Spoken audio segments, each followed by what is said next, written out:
Yeah. And then they put that, those are okay too? Yes and no. Like, guards are tricky things.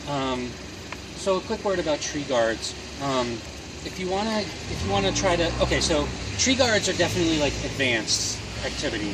Why? Because they are a pain. Like, it takes a lot of work. There's a couple. If you're trying to get a tree guard, there's a couple approaches. Basically, if you're able to raise funds, you can donate to the Tree Trust. That's a sort of quasi nonprofit that works with parks.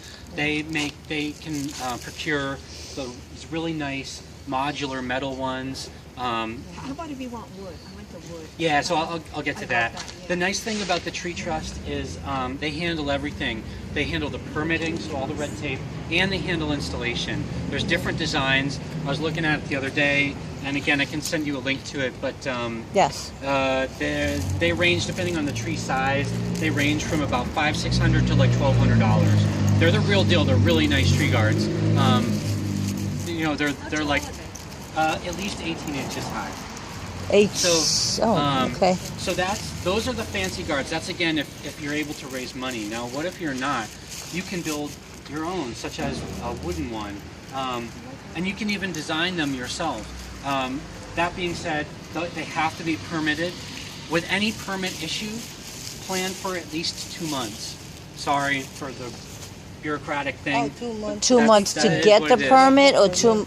Well, okay. Plan, yeah, just put that in at least 2 months before you need it. Why?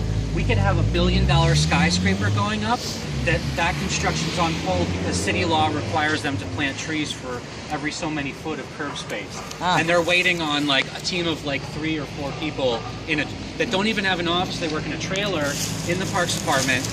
We have to lock that trailer because contractors would sneak in and harass them. I'm giving my permit.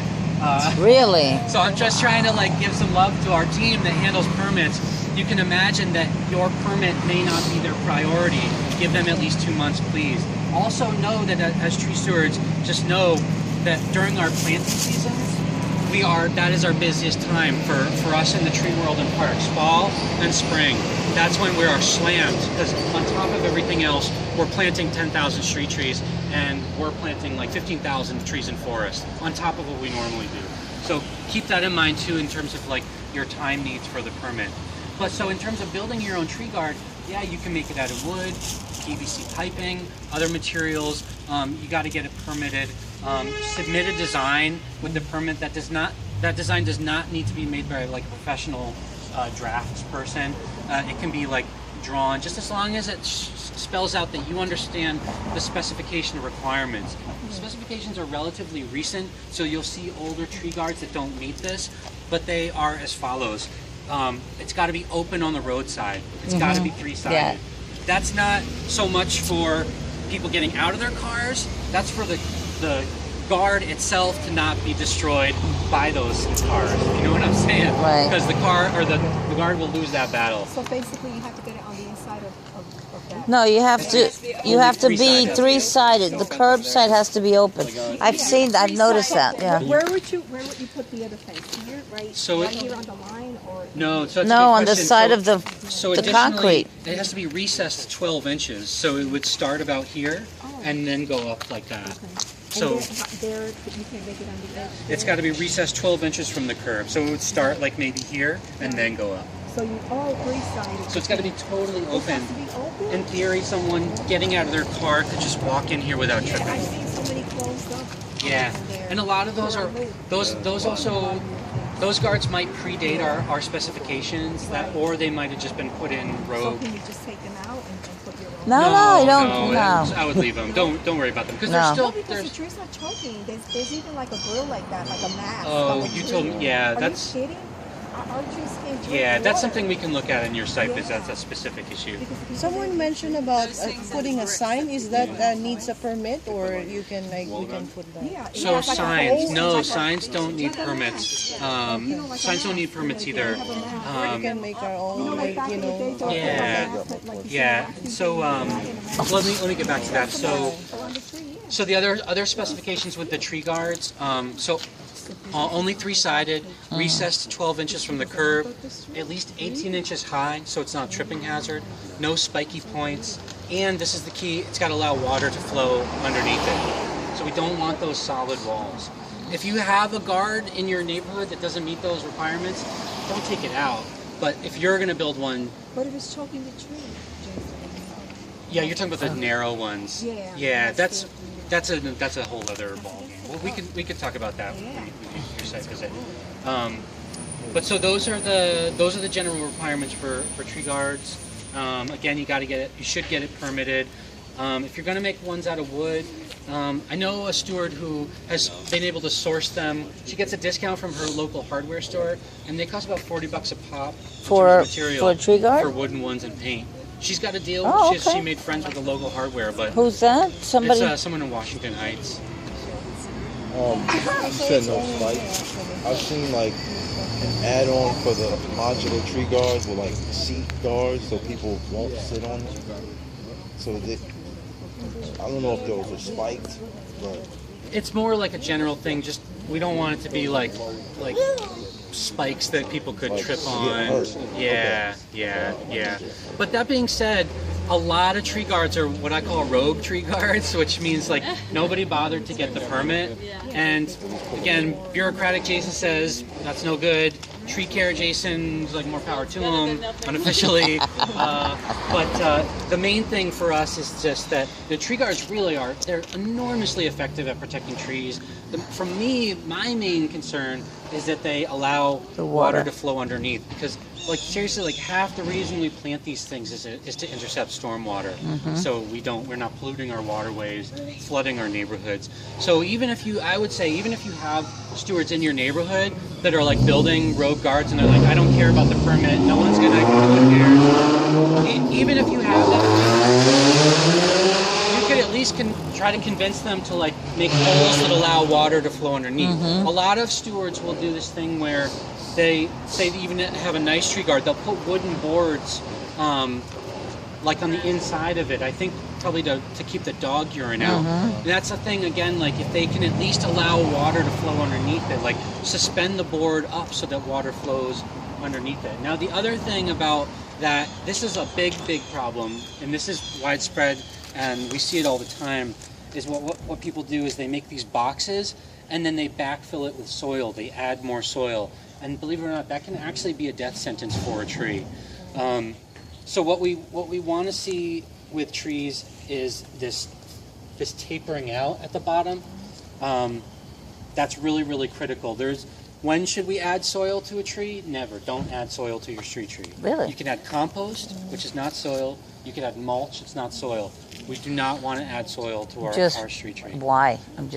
Yeah, because basically most of the tree's roots are right below the soil level, and the tree is doing this dance, so to speak, between its above ground growth, which is repelling water so it doesn't rot, and its below ground growth, which is trying to absorb as much water as it can.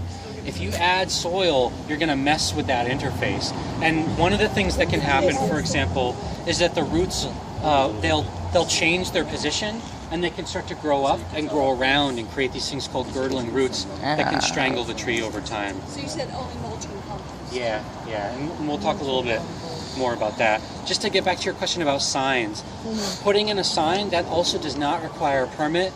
We do have signs, by the way, that we can give you guys if that helps, but you can also make your own. The one thing is that we ask that the sign not be like affixed to the tree in any way, not nailed in and not wrapped around. It should be posted in or attached to a tree guard. But like I always encourage, I think I said this before, like if you can like get kids involved, like make like kid art, that works a lot more than threatening city messages. I think anyway. That's my own opinion. It does. I have a question too. There are other like streets that have already guards. I think like parks already did that, but they look like sometimes they're not being like maintained. Can we work on that, or we just leave it alone for the parks to do that? Yes and no. Be careful about. So that's an example right down there. You see that guard down there? Yeah. Like we don't have the. The brutal truth is that in parks, I once overheard a park. This is like insider info, but like I once overheard a parks administrator talking to another parks administrator, like the bosses, be like, "It's a miracle we can keep the grass mowed." And that's inside the park. And now we're talking about, almost two-thirds of a million street trees. So if we can get a tree garden at all, and we do put some in like busy pedestrian areas, like the idea that we're going to maintain that is not totally realistic. If you're going to significantly alter an existing tree guard, you should protect yourself and get a permit for that. It's considered like a construction-like activity. So I've seen like people put bricks on top of here.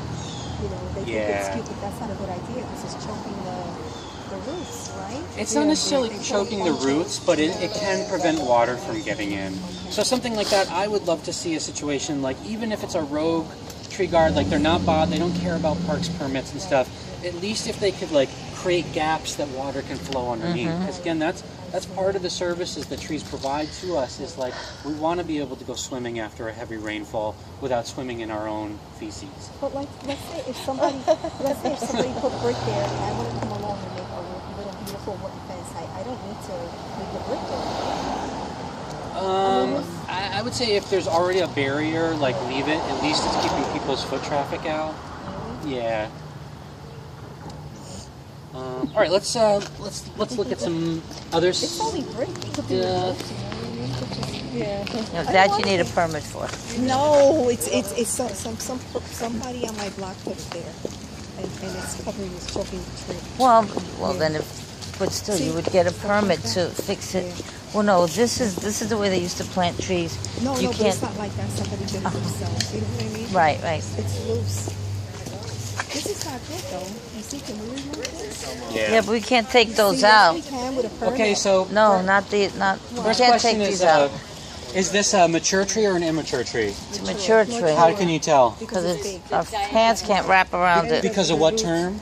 BDH. DBH. So DBH. you guys, What I say? I want to we- reverse that. We introduced this term diameter at breast height, the average diameter directly across the center at about 54 inches high.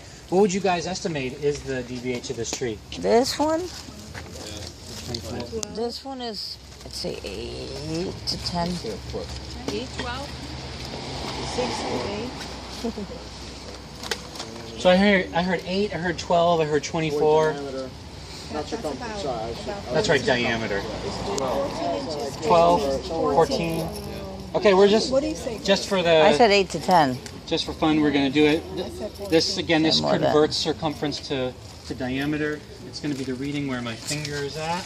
The magic measurement. And what do we got there? Can't see. 12. We got about, that's good. You got it right on. It's about 12-inch DBH tree. Again, I was going to say, so you guys are, exactly right. Obviously, this is mature trees. This is a Zelkova. Is that what? Called Zelkova. Zelkova. This is I love this. it has this splotchy bark. This is what we brought over when the American elm went down the tubes from tree plague. This is resistant. This is like essentially a Zelkova. It's gorgeous. Yeah, these are really cool. Really good shelter.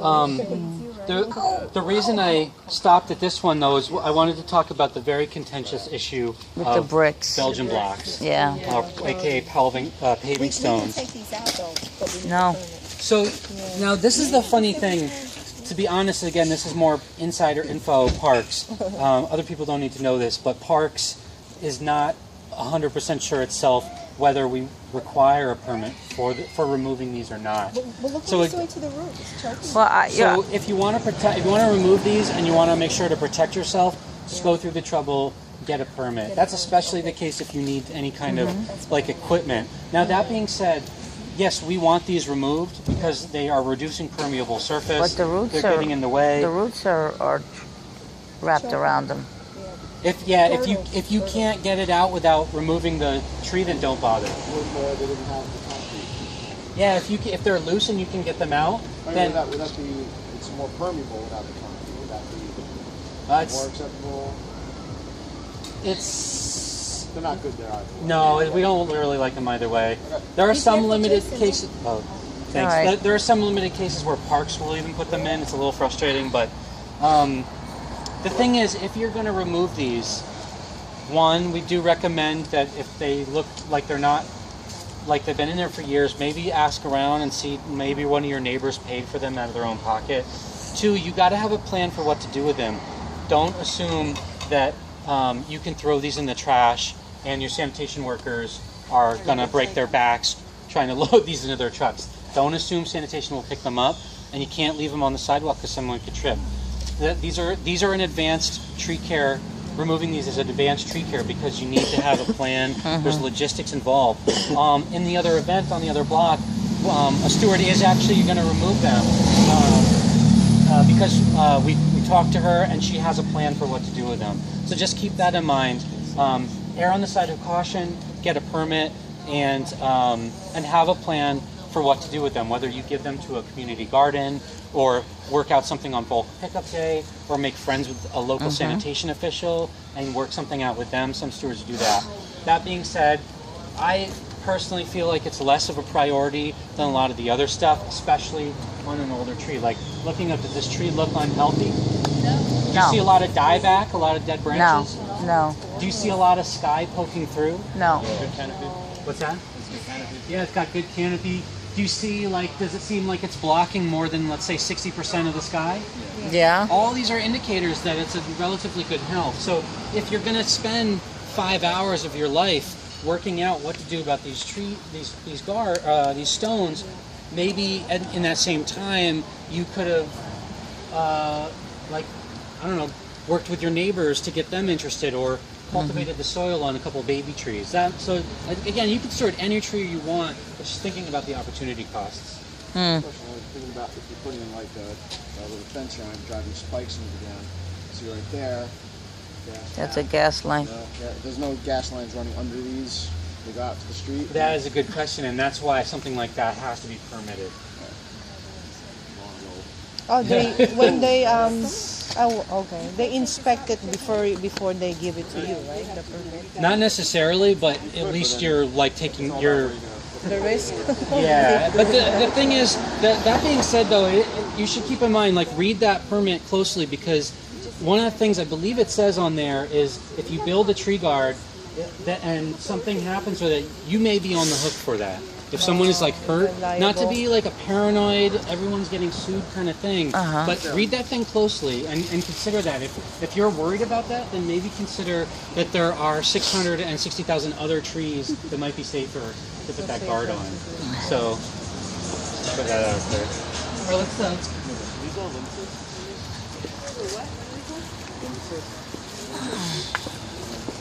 What do you have your hands for? Jason, I think it's dead. Well, It's dead, right?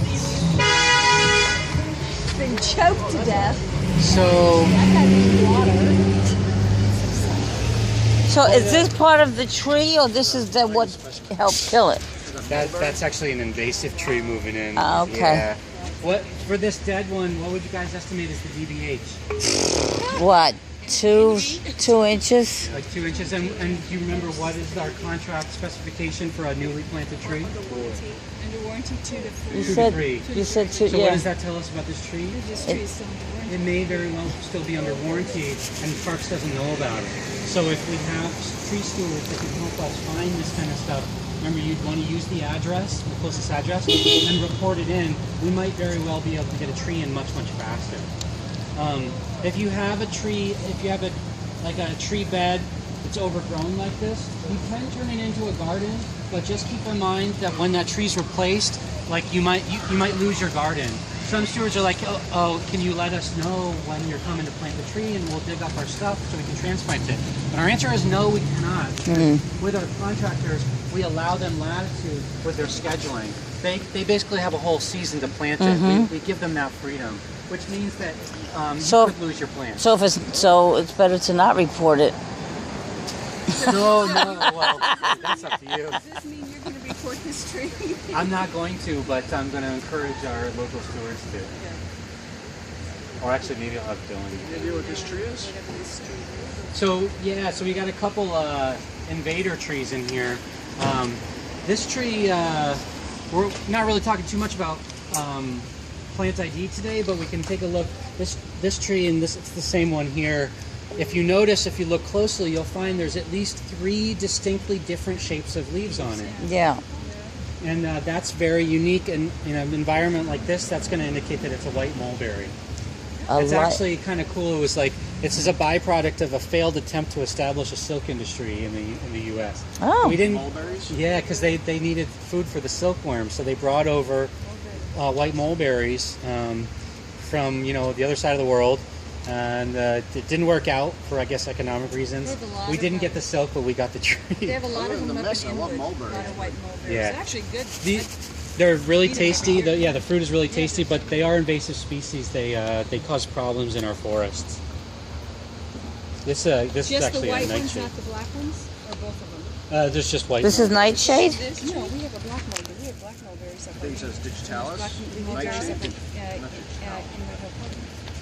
in massive black mulberry tree, right past 215th Street, right before you go into the lower part of Isham Park. There's a massive mulberry, and every year the sidewalk just gets black from the mulberries. Yeah, it's probably a red or a white mulberry. The berries are all black. Yeah, I They know. look just like the white ones across the street, but they're black. That's so weird. It's probably just a variation. I don't know that there is a black mulberry. There's white mulberries and there's a native red mulberry. That's, Maybe it's that what it is. Maybe it's a native red one. it's possible. It's possible. They Yeah. look black. They're very good. Yeah. They're Yeah. good. Yeah. They're super tasty.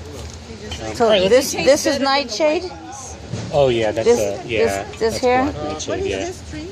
That's not a tree. It's a little herb, but that's black nightshade. Yeah. Don't be eating that unless you want to go to the hospital. Yeah. Or unless you want to kill someone.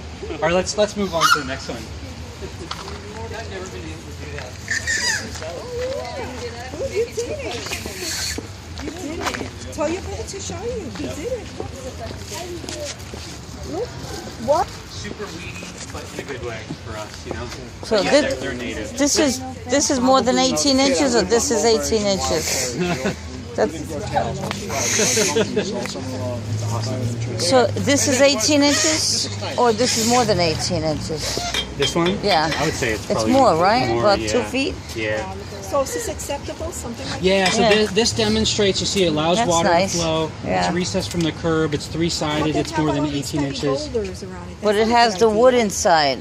So are these stones harmful? The stones Oh, are that's not, okay. but No, let me that's all show right. you The wood, what is. the wood is lifted, so yeah. The stones are not harmful. However, They're on the roots. this is. What's the difference? It's concrete. It's up. This It is has- concrete, and what this does over time is it poisons the soil. It Oh. specifically raises the pH level, which limits the tree's ability to absorb nutrients. So if you've had some sidewalk construction done, there's a good chance you have some of this in your tree bed. So stones, not a problem. This stuff, we definitely want to take And it what out. about these shrub type things? This is going to get out of control. And this invasive Yeah. this invasive vine. Yeah, so this is one of those things where it's like, are these intentional? Are they not? It can get really tricky, and I would encourage you, like something like this, maybe try to work with the neighbors, try to find out, see what they've done. Maybe them. Like, yeah, we don't necessarily want it's a Well, what's wrong with this? This is a plant. It's a woody plant. It's a It could woody be- plant, yeah. It could be competition. On the other hand, does it look like it's like slowing this tree down? No. This tree is But doing. it needs to be eventually cut back. It needs to be. It could. It could. But that vine is definitely not good. Could have been parks. It could have been local stewards that raised the money. Yeah, you can put a sign on any street tree. Yeah. This board is what I was talking about. We don't Right. really like that. Like, Well, no, but it's lifted. It's lifted because it's on the metal. Oh, it's lifted. So it's Okay. lifted, so Okay, it's good, yeah. that's cool. Shows a lot of dirt. This is nice. You can sit up here, Just walk on by. you know, have a coffee. One thing also I want to talk about, I mentioned a little bit, looking at the shape of the bottom of the tree, you notice that the tree flares out. We have Right. root flare or root taper. That's always something that we want to see. What is the name of this tree? This is a pin oak. A who? Pin oak. Pin oak. Pin oak? Yeah. I've never seen one do that. Yeah. This is yeah. gorgeous. Wow. It's beautiful. So there's hope for the one across the street from me that's just like this? Yeah, pin oaks are. Like, is it ever gonna Pin oaks make are. shade? Well, it could be so. So I'll introduce you. And there's another term for you guys. This term called a cultivar. Has anybody ever heard of this cultivar? Cultivar, it stands for cultivated variety. And what that is it's a specific, like, it's a tree that's been bred for certain traits. That might be purple leaves or a weeping-like shape. Or it could be a tree in a tight space that grows up like shaped like a needle if there's not a lot of space. Or it could be something that we don't see, like it's a variety of the tree that's unusually resistant to certain diseases. Most of our street trees are some type of cultivar. For example, the honey locust in the wild has thorns that look like ice picks. Wow. Obviously, we don't want those on our streets, so we bred them to have a thornless variety. So that's probably what you're seeing. Is How it old fits is this tree? looking. This tree? Oh man, who knows? This could date So what you're saying about at root least flare 100 and stuff? years. So we want to see this flaring out. The flaring out is special wood that's like shock absorbers. It's how the tree responds to wind. We'll see some examples of like where sometimes soil gets mounded up against the tree or mulch and buries the tree. If you don't see the flare, it's not because it's not there, it's because it's buried. And if it's buried, that tree could rot around the base. Oh, it could be okay. girdled and it could get sick right in its roots. It'd be like having a blood infection near your You want heart. to see that. Yeah. Okay. Yeah, I mean, these on a healthy tree in an ideal environment, the roots grow out at least as far as the tree is tall. It's not farther. So Who to knows where these roots go? In an to the urban corner? environment, we don't know. the It's like, corner at least. yeah, but we don't know. When in an urban environment, you just don't know because you don't know what's the sidewalk and the road doing to the roots. This guy, this arborist in the Bronx, I was asking him questions about that, and he was saying he used to do tree removal stuff for the city of Boston, and they had this one tree growing on the street, and it came down after a storm or something, and as they started digging it out, what they found was that this tree had figured out how to put a single root like all the way across the road, but only one root because it probably had found some like loose vein, they could find.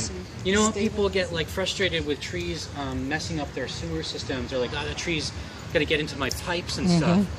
It's not that trees break through pipes. It's that trees are really, really good at finding cracks that are already in the pipes. Why? Because they're not trying to do more work than they have to, and the interface of soil and pipe is the easiest digging. So they find, oh, that's a good path, they're gonna do it, and then if there's a crack in the pipe, they're gonna find it. It's kind of a funny little tangent. All right,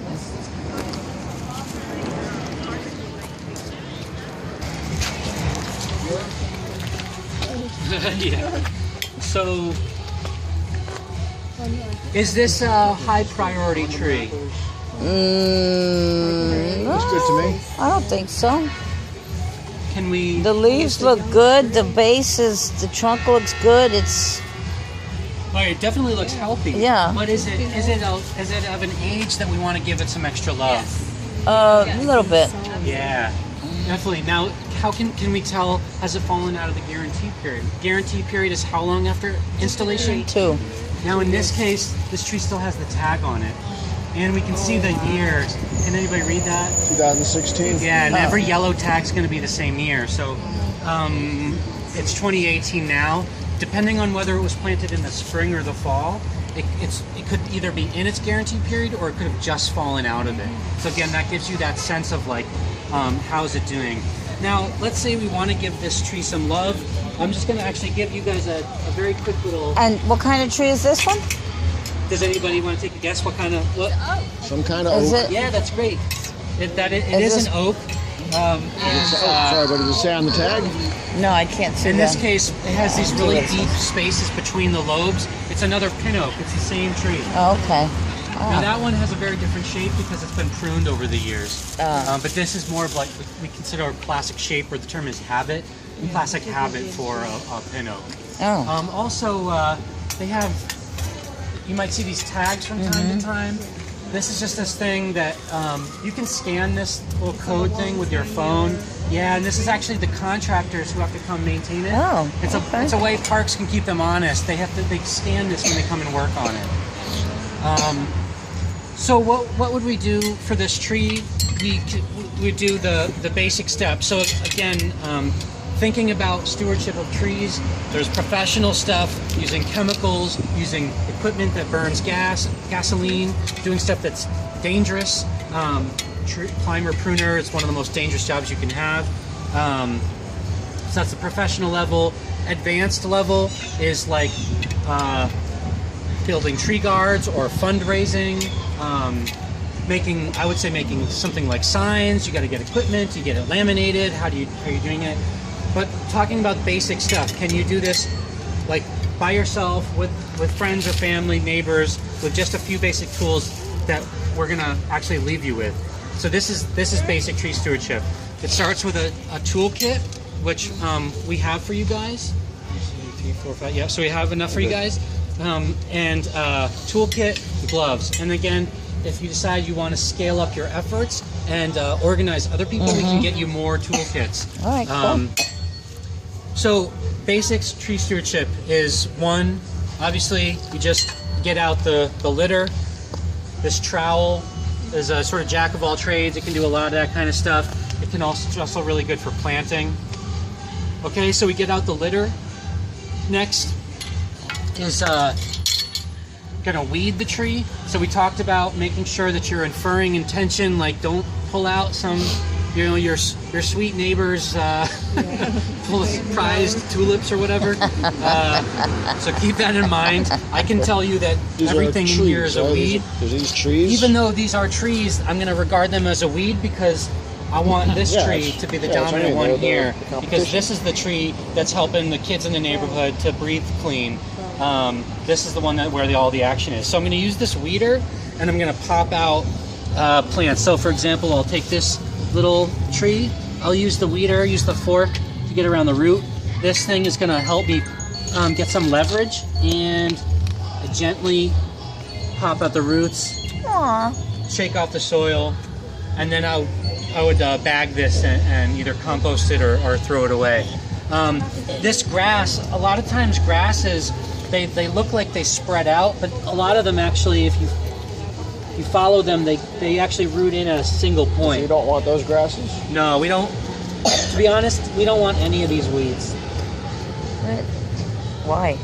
Okay. Because they're on plants. Because they're competing against the tree. Right. So how is it that other plants don't compete, but these do? And what is there like a recommended list of what's indigenous and not going to interfere with the tree? Yeah. With you want pictures. To do a planting like So- pictures. With pictures. Native, yeah, we have some lists. Native plants in general are better because they provide more services to us. Whereas, like, most of these are non-native plants. And also garden plants are plants that can make it look like it's tended to, which we feel has the net benefit for the tree. Even though they're competing against it, they're going to reduce the amount of abuse the tree gets. This doesn't look like a garden, I think, to anyone. This is inviting cigarette butts and dog waste and God knows what else. Where? Oh. Yeah, and corn cobs. I'm guessing. So that's weeding. So again, trash, getting out the weeds, shaking off the soil. This one, somebody like put Do you know the combination? There's not a Yeah, whole. what would you have combination? a lock there No for? problem. It's not like it's going to open. What is that for? For their dog walkers. Oh. And sometimes you'll Oh, is that have. what that is? It's a compartment? What That's is it? interesting. The combination, you leave your key in, so when your dog walker comes, they open it and walk your dog, and then Oh. Sometimes or you like have you, a guest coming, a friend coming, and Or just you lose your keys a lot. So. yeah. you have a friend coming. Old Look at bike that. locks, stuff like that. If you do have a situation where you have a bike lock that's actually girdling the tree, let me know. We might be able to swing by. I'm very excited. We just finally got ourselves some like bolt truck? cutters, and Dylan here will take a stab at it for you. Well, there's a tree on my block that is surrounded by metal mesh. It's like really, it's a metal. It's like a chain link fence, except it's totally around the tree, and it hasn't dug into the tree yet. So that really needs to come off. Okay. Like now. Yeah, which takes. Super has bolt cutters. Can't you just get them and cut Yeah, yeah. You could take some pictures and send to me. Jason, Okay, all So right. electrical green. Yeah. So if you own a house there, and some homes is townhouse there. So if you own property there, you can you know, just take care of this area, nurture it. Yeah, I mean, That's what the other homes do, and then they Yeah. kind of got that area. Yeah. Okay, yeah. But it's huge. When we make an appointment to go there, this whole area is being choked up, and it's just free area. Yeah, that's in the city. That's here in the city. That's that. Oh yeah. I'll pick up the Yeah, totally. Yeah. Let me see, that's the part you're talking This about? whole area, this is my son's house right here. Oh, okay. Yeah, this is it. It's huge. It is old. It's getting old choked, Jason. Yeah. This is getting old choked. Yeah. So can you Yeah, just email me. Yeah, Yeah. this is great. So we should go out there and we work on that too. Now some safety things. Obviously, you gotta watch out for what's in here. You don't want to plunge your hands into deep weeds like that. Could there be a hypodermic needle in there? You see what I'm saying? So keep that in mind. Also, when you're under a tree, you should look up, make sure there's no loose hanging limbs above your head. Safety issues. Right. If you're, you know, especially if you're working with other people, make sure that their body's not in the street. Sometimes people will sit with their feet pointing in the street. All you know, safety stuff. Now so we talked about obviously litter removal, weeding, but here's the third and the most critical thing. That's what I would say is probably the biggest health hazard for trees, apart from lack of water and maybe dog waste, is compacted soil. Soil should be fluffy and airy. It should allow air to circulate in and out, and it should allow water in, which is part of the reason I'm trying to minimize how much I step in here. This is a cultivator or an aerator, and its job is to loosen up soil. So you notice I'm not doing this, because most of the roots on a tree are the size of a human hair. You don't want to cause more damage. So what I like to do is get it in there and just kind of twist it out, just almost like fluffing something. Break that soil into blocks. If your soil is so hard that you can't do this, try using your hand, or if you can, water it first to make it looser. If you can't, if you're trying to plant a garden in there and it's so compacted that you can't, the solution is not to fill it up with more soil and screw up the roots even worse. If the soil is too compacted for your flowers, then what do you think it's doing to the tree? So the solution is no, you got to decompact it first. So that is one of the most critical things. And this is an ongoing thing, especially if you don't have a guard to keep people's feet out. Yeah.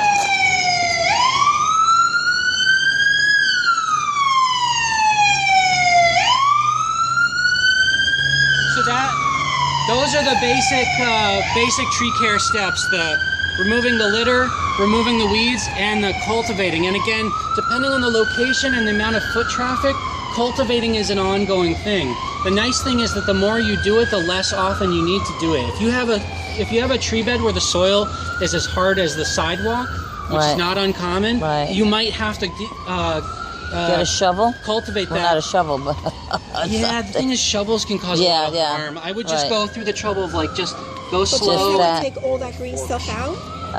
In theory, we would take it all out. But if it's really hard, you might have to cultivate it more frequently until it starts to get better. The nice thing is, like, you know, green spaces in general, I think they're either getting better or getting worse. They don't stay the same. And so getting worse means they're weedy, which means people are now dumping waste into them, which is making them even worse and degrading the area even more.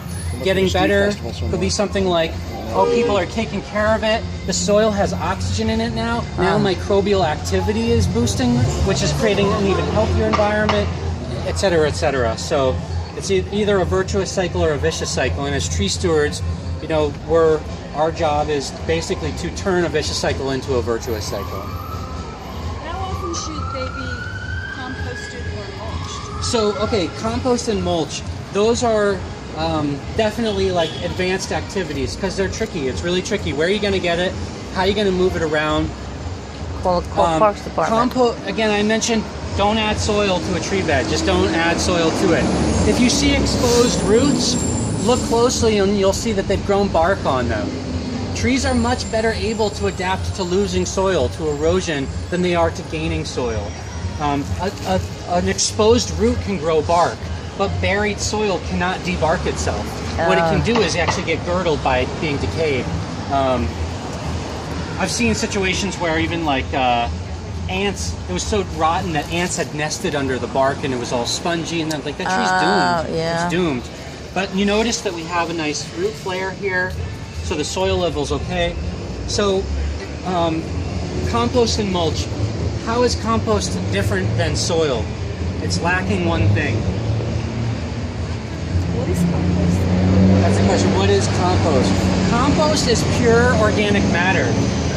Soil is a mixture of organic matter and inorganic matter. Okay. I worked on a project once where we needed soil and we didn't have it. So but we did have compost and we had sand. So we just trucked it in and mixed it together, and there you go. You have soil. Compost is waste? So compost, like if you have orange peel and you know, lettuce that you don't, you know, stuff like that, you keep that in a bin, or do you put that in soil, or how do you? Cause If you, in terms of like getting started in composting, that's the kind of thing that's like, email me, I can send you some resources. There's a lot of composting organizations in the city, because like, you know, like a third of our waste stream in New York City is compostable. And Botanical do the compost. yeah.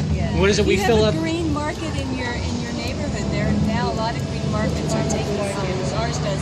what do you mean? What's a green market? What the United Nations so much is, there's people that come out. Yeah. Oh, you mean like the farmers market, like Yeah, that? exactly. Like a farmers market, that type of A thing? lot of the They're in the farmers farmers markets market. now have I know them. women that are men there that I've have seen them, bins yeah. that Really? bring Oh. their compost, and then it gets Right. carted away, and then it gets composted. And I know the one in my neighborhood, every year, like the beginning of the summer, they have a day when they're giving away the compost, because we create so much just from inward. Okay. And you can bring bags, you can bring, I mean, last year I brought home almost like a half a bag of compost. Yeah, totally. Heavier. Yeah, so that's what, again, why it's Anything to advanced. carry home, That stuff but- is heavy. It's not easy to move around. Yeah. Where are you going to get it? Compost is kind of like giving the tree a multivitamin. Now, if I say that a vitamin is good for me, does it follow that 50 vitamins would be No. 50 times as good for me? No. And it's similar with compost. Don't overdo it. Too much compost can burn the roots of a tree. So a sprinkling is good, no more than an inch So thick. compost you just put on the, is it like mulching, or it's just not as much? You can either just sprinkle it right on top, or you could mix it in.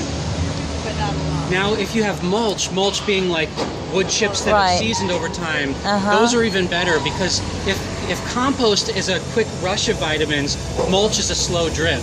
And mulch provides other resources, like it suppresses weeds. By the way, if you compost your tree, be prepared to do some extra weeding, because compost is infamous for bringing in weeds. But mulch is going to, additionally, it's going to provide a slow drip of nutrients. It's going to suppress weeds. It's going to retain moisture. It's going to protect roots from extremes of temperature. It's going to actually, believe it or not, over time, mulch itself can help decompact soil. Why on earth? How could that be possible? Because it's promoting good habitat for microbial activity, little critter crawlers that move through the soil and aerate it. So if you could only choose between compost and mulch, mulch all the way. So worms is good. Yeah, worms are So good. there's the question. So what are our standards for using this? With compost, no more than an inch thick, and it shouldn't be touching the tree or any exposed roots. With mulch, no more than 3 to 4 inches thick, and mulch should not touch the tree. It should not touch the tree. If you've ever seen it looking like a volcano up against the tree, that is a bad practice. How far we should It should be, It should be just enough to give the bark space to breathe. We often make these like donuts and then mulch about 3 inches thick outside of it.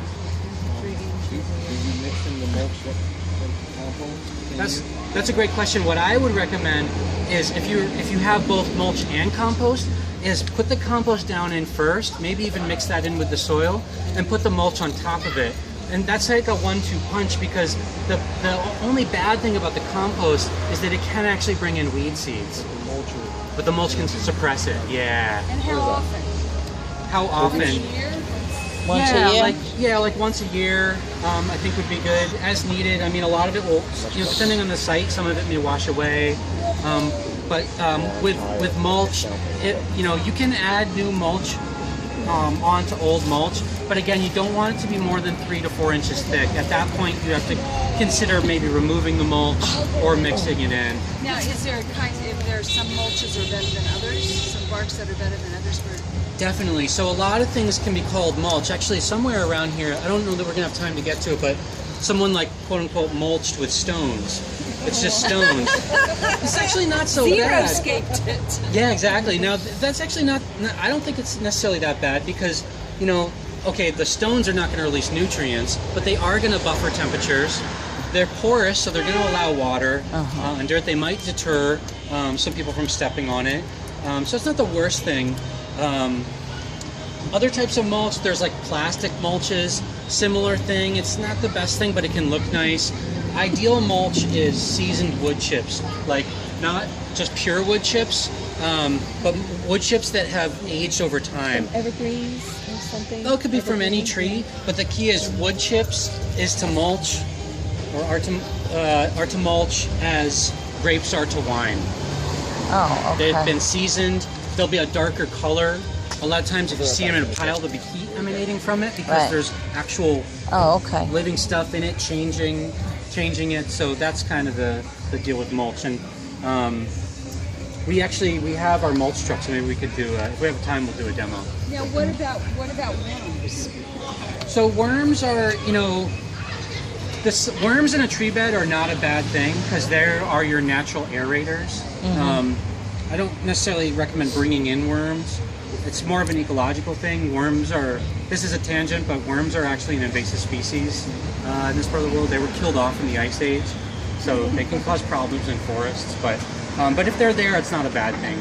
If anything, if little critters that are in the soil, it's a good thing because that means the soil is supporting life. Well, how would you know they were killed off in the Ice Age? Because I trust ecologists who told me so. Science. Well, apparently they're wrong because we have worms. Though they've been spread all over the place. So they haven't been wiped out. No, they were brought back by Europeans.